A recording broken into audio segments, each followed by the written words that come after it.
नोव्हेंबर-डिसेंबरसारखा महिना गेला असावा. आकाश निर्भर होते. थोडासा सूर्यप्रकाश आला होता. कॉलेज कॅम्पसमध्ये मित्रांसोबत बसून आम्ही उन्हाचा आनंद घेत होतो. तसेच आम्ही मित्र इकडे तिकडे वस्तू फेकत होतो. असं म्हणून माझं लक्ष कॉलेजच्या मेन गेटजवळ गेलं. हलक्या निळ्या रंगाचा स्वेटर, पिवळा सलवार सूट आणि रेशमी केस पुढे दुमडलेली कोणीतरी येत होती. त्याच्या चेहऱ्यावर पडणारा हलका सूर्यप्रकाश आणि त्याच्या ओठावरचे लाल टिपके अप्रतिमपणे फुलत होते. ती माझ्या जवळ आल्यावर माझे डोळे विस्फारले.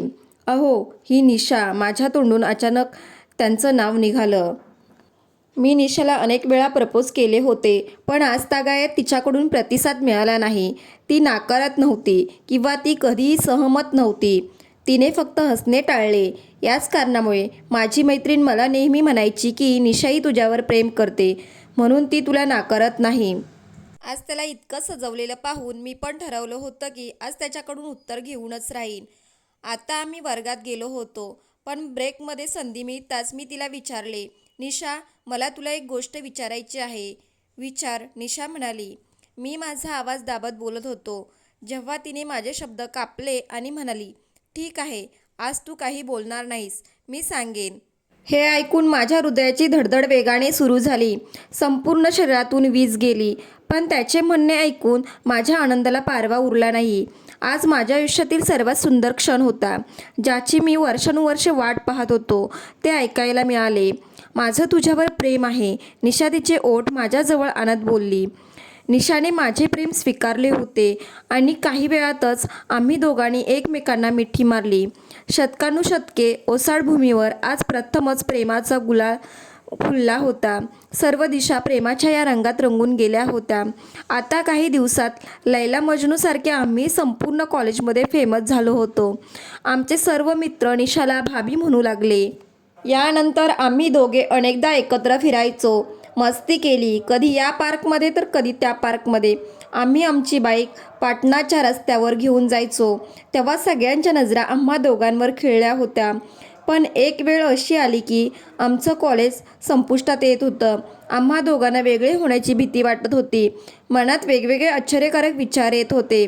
कधी कधी आपल्याला वाटतं की आपण दोघांनी लग्न करावं, तर कधी आपल्याला आपल्या कुटुंबाच्या निर्णयाची भीती वाटते. आमचं कॉलेज संपल्यावर आम्ही दोघंही आपापल्या शहरात परत आलो. पण तिच्या आठवणीने इथं जगणं कठीण झालं. बरेच दिवस काही करावेसे वाटत नव्हते. तो उदासपणे तिच्या चित्राकडे बघत राहिला. भावंडांमध्ये मी सर्वात मोठा होतो, त्यामुळे मला लवकरात लवकर नोकरी मिळावी अशी जबाबदारी अभ्यासानंतर आली.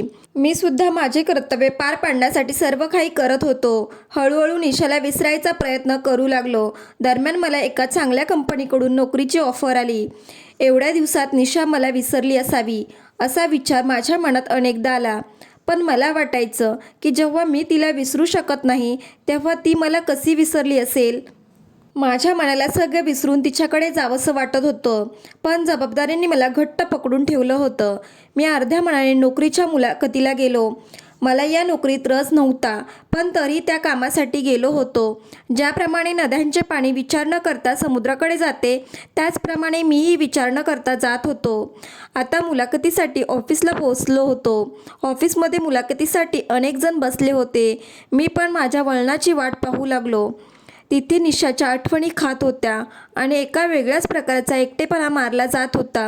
सूर्यास्तानंतर जशी सूर्यफुलाची फुले कोमेजून जातात, तशीच अवस्था निशाच्या गेल्यानंतर माझी झाली होती.